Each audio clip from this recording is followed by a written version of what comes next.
Bugün sizlerle birlikte bir başka korkunç vakaya, Kristen Russell vakasına göz atacağız. San Diego Eyalet Üniversitesi'nden kimya mezunu olan Kristen Russell'ın parlak bir geleceği olabilirdi. Bir bilim insanı olabilirdi ama o farklı bir yol seçti. Videoya geçmeden önce ne yazık ki bunun hatırlatmasını yapmak zorundayım. Video hoşunuza giderse videoyu beğenmeyi ve kanalıma abone olmayı unutmayın. İyi seyirler.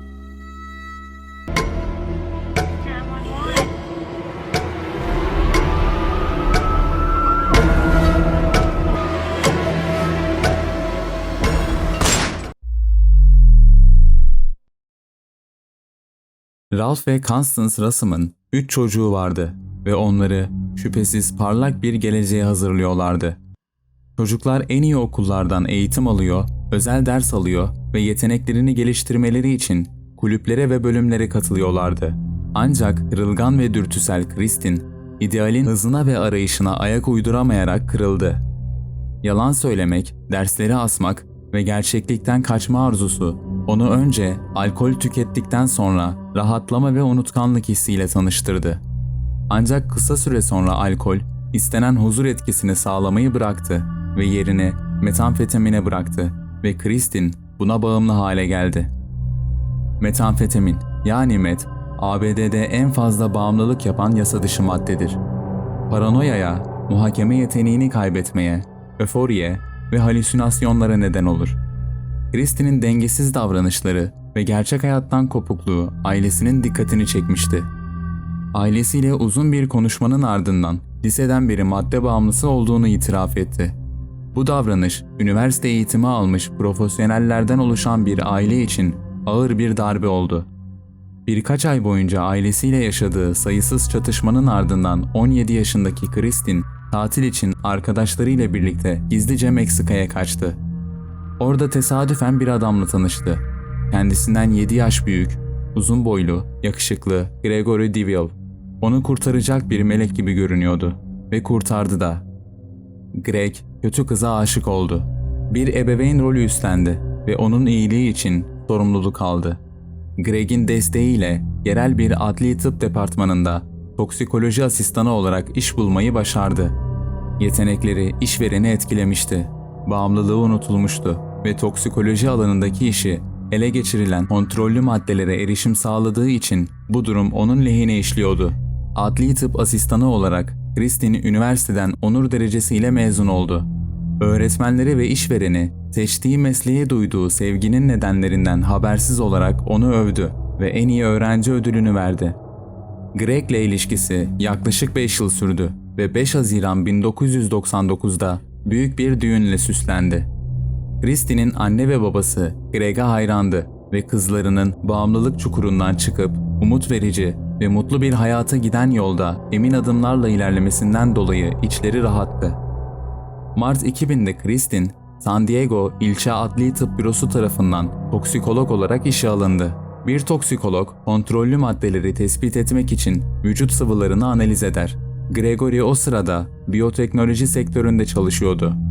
Kristen, monoton hayatından kısa sürede sıkıldı ve başka yerlerde heyecan aramaya başladı. Bölüm başkanı olarak atanan yeni iş arkadaşı Michael Robertson ile bir fırsat buldu. Robertson evliydi ama bu durum aralarındaki ani aşkı durdurmadı. İlişkilerini uzun süre gizli tutamadılar. Greg, gizli aşıklar arasında gidip gelen çok sayıda mektup buldu. Evlilik ilişkileri kötüleşti. Ancak Gregory yine de evliliği kurtarmayı umuyor, karısının zayıflıklarını biliyor ve onu kurtarmak için her zamanki gibi çabalıyordu. Ama bu sefer Kristen kurtarılmak istemedi ve boşanmayı talep etti. Kristen 6 Kasım 2000 yılında pazartesi sabahı her zamanki gibi işe gitmek için hazırlanıyordu. Greg hastaydı ve evde kalmıştı. Kristen kocası için çok endişeleniyordu. Ayrılık konuşmalarını takip eden günlerde uyuşuk ve alışılmadık derecede sakindi. Kocasının hastalığı hakkında iş yerini bilgilendirmişti ve ayrıca öğle tatilinde onu ziyaret etmişti. Ama Greg uyuyordu. Aynı günün akşamı saat 9:22'de Kristen acil servisi arayarak kocası Greg'in nefes almadığını bildirdi. Büyük olasılıkla evde yalnız olduğu sırada intihar etmişti. Kristin telefonda ağlamış ve görevlinin cesedi inceleme ve muhtemelen ilk yardım uygulama talimatlarını dinlememişti. Saat 10.19'da olay yerine gelen polis memurları ve sağlık görevlileri Gregory DeVillers'ın öldüğünü açıkladı. Yatak odasında yerde yatıyordu. Gövdesi açıktaydı ve etrafı dağılmış gül yaprakları ile çevriliydi. Odada yapılan incelemeler Greg'in büyük ihtimalle ölümcül dozda birkaç madde tükettiğini göstermişti. Güçlü ağrı kesicilerin boş şişeleri etrafa saçılmış ve yatağının üzerinde yırtılmış düğün fotoğrafları bulunmuştu. Sorgulama sırasında Kristin, önceki akşam kocasına ayrıldıklarını bildirdiğini ifade etmişti. Kristin tanışmalarından sadece 17 ay sonra evlendiğine pişmandı. Acele ettiğini, Greg'in çok yapışkan olduğunu ve kendisiyle arasına mesafe koymak istediğini düşünüyordu. Greg'in ölümü intihar olarak kabul edildi. Ölüm nedeni güçlü sakinleştirici ilaçlar. Kristin yakma belgelerini imzaladı. Ancak Gregory'nin ailesi ve arkadaşları böyle ani bir intihara inanmayı reddettiler. Hiçbiri onun karakterinde ya da ruh halinde herhangi bir değişiklik fark etmemişti. Evlilik sorunlarını kimseyle paylaşmamıştı. Greg maddelere o kadar karşıydı ki onları asla kullanmazdı. Kısa süre sonra akrabalar yakma işlemini durdurmayı başardılar ve bağımsız bir otopsi yapılması konusunda ısrar ettiler. Ailenin ısrarı bir cinayet senaryosunun değerlendirilmesini sağladı. Kısa süre sonra toksikolojik testler Gregory'nin cesedinde morfinden 80 kat daha güçlü bir ağrı kesici olan aşırı miktarda fentanil, daha az miktarda klonazepam ve az miktarda da köylü eroini olarak bilinen oksikodon bulunduğunu ortaya çıkardı. Klonazepam ve tespit edilen diğer ilaçların güçlü etkisi altında Gregory'e ölümcül dozda fentanili başka birinin verdiğini düşünmekte. Fentanil, reçetesiz satılan bir ilaç olmadığından ve bu tür ilaçlara erişimi ve bilgisi olduğundan Kristin baş şüpheli haline geldi. Sorgulanmak üzere karakola götürüldüğünde Kristin'in bir deri bir kemik kalmış çirkin görünümü ve dopingli davranışları uyuşturucu bağımlısı olduğunu gösteriyordu. Gregory'nin öldüğü gün verdiği ifadeler de bunu doğrular nitelikteydi. Kristin ifadelerinde tutarsızdı. Başlangıçta Kristin, sağlık görevlilerine Gregory'nin herhangi bir ilaç almadığını söylemiş, ancak daha sonra ifadesini değiştirerek oksikodan almış olabileceğini öne sürmüştür. Kristin, hastanede bir hemşireye Gregory'nin aşırı dozda oksikodan almış olabileceğini söyledi. Oksikodon etki bakımından kodein bazlı ilaçlara benzer. Sadece ağrıyı dindirmekle kalmaz, aynı zamanda öfori hissi, yani aşırı neşeli bir duygu hali de yaratır. Solunum merkezini baskılar ve zamanında yardım alınmazsa kullanımı ölümcül olabilir. Polis Gregory'nin kazara aşırı dozda soğuk algınlığı ilacı ve oksikodondan ölmüş olabileceği ihtimalini değerlendirdi. Kristin ile yapılan görüşmelerde Gregory'nin başarısız evlilikleri nedeniyle çok üzgün olduğunu ve Kristin'in polise Gregory'nin kendi hayatına son verdiğini söylemesine neden olduğunu da öğrendiler. Bu da araştırdıkları başka bir yoldu. 8 Kasım'da Kristin'in iş arkadaşı Raslav polisi aradı. Onlara Kristin'in patronuyla ilişkisi hakkında bilgi verdi. Bu bilgi polis soruşturmasının seyrini değiştirdi. Kristin'in patronu Doktor Robertson ile olan bağlantısına dair kanıtlar bulundu. Kanıtlar arasında birbirlerine gönderdikleri tutkulu maillerin yanı sıra Doktor Robertson'ın fentanil konusundaki uzmanlık bilgisini ortaya koyan bilgisayar dosyaları ve mesleki makaleler de yer alıyordu. Suç bulmacası mükemmel bir şekilde bir araya geliyordu. Gregory'nin aşıklar için bir tehdit haline geldiğinden şüpheleniliyordu. Çünkü Kristin'in laboratuvara ve kontrollü maddelere erişimi olduğunu, bunları gizlice kullandığını ve Michael'ın onu koruduğunu biliyordu. Bu önceden planlanmış bir suçtu. Müfettişler için asıl zorluk bunu kanıtlamaktı. Sorgulama sırasında Michael Robertson dedektiflere sevgilisinin uyuşturucu bağımlılığından haberdar olduğunu söyledi. O dönemde çifte karşı herhangi bir suçlamada bulunulmadı. Her ikisi de soruşturma sırasında çeşitli kuralları ihlal ettikleri için işlerinden çıkarıldılar. Kristin için ciddi sorunlar Ocak ayında polisin evine yaptığı baskında uyuşturucu ve teçhizat izleri bulmasıyla başladı. Kristin ilk kez tutuklanmıştı ama daha sonra kefaletle serbest bırakıldı. Yeni bilgiler ortaya çıktıkça soruşturma ilerledi.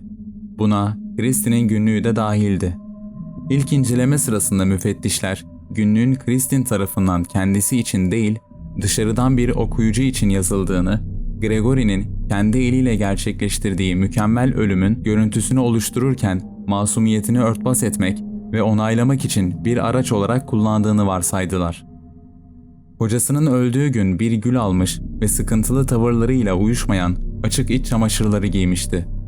Tıbbi muayene, Gregory'nin ölümünden önce en az 6 saat boyunca bilincinin kapalı olduğunu ve ölümünün 1 ya da 1,5 saat önce gerçekleşmiş olabileceğini göstermişti. Buna ek olarak genç adamın kolunda amacı ve uygulayıcısı açıklanamayan bir iğne izinin etrafında bir çürük bulunmuştu. Christie'nin iş yerinde Gregory'nin ölümüne yol açan ilacın yanı sıra diğer kontrollü maddeler de bulundu. Polis, Christie'nin Gregory'yi onun bilgisi dışında fentanil vererek zehirlediğine inanıyordu. Yeterli ikinci derece kanıtla Christine 25 Haziran 2001'de tutuklandı ve birinci derece cinayetle suçlandı. 6 ay gözaltında kaldıktan sonra kefaletle serbest bırakıldı. İlk duruşma kısa süre sonra başladı. Savcılığın ana teorisi cinayetin sebebiydi. Gregory'nin işine son verdiğini, çünkü Gregory'nin yeniden uyuşturucu kullanmaya başladığını ve Michael Robertson ile ilişkisi olduğunu ortaya çıkararak iyi kız itibarını tehdit ettiğini ileri sürdüler. Savcılık Christie'nin Gregory'yi fentanil ile zehirlediğini iddia etti. Mahkemede kadının önce clonazepam ile Gregory'nin hayatına son vermeye çalıştığı, ancak bu başarısız olunca fentanil uyguladığı öne sürüldü.